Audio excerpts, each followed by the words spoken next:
Iblisni suvni ustida arshi bor dedi Rasululloh. Iblis hech qachon farishta bo'lgan emas.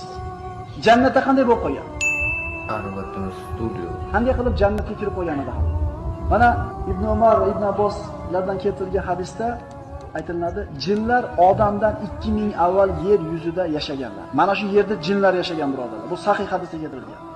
Yer yuzida buzg'unchilikni haddidan oshirishgan, nohaq qonlar to'kkan, gunohni ko'p qilganlarida Alloh azza va jalla farishtalardan iborat qo'shinni tushirdi. Jinlar va farishtalar o'rtasida jang bo'ldi. Farishtalar jinlarni yakson qilib, dengizlarga, okeanlarga, orollarga surib tashladi. Jinlarning yashaydigan joylari ham ana shu dengiz va okeandagi orollar birodarlar. Sahih hadislarda keladi, iblisni suvni ustida arshi bor dedi Rasululloh. Ana shu suvdan turib, okeandan, dengizdan turib qo'shinini yer yuziga jo'natib turadi degan. Iblis ana shu jinlarning yer yuzidagi podshohi, uni taxti suvni ustida ashaddan odamlar ustiga yuborishligini qo'shinlarni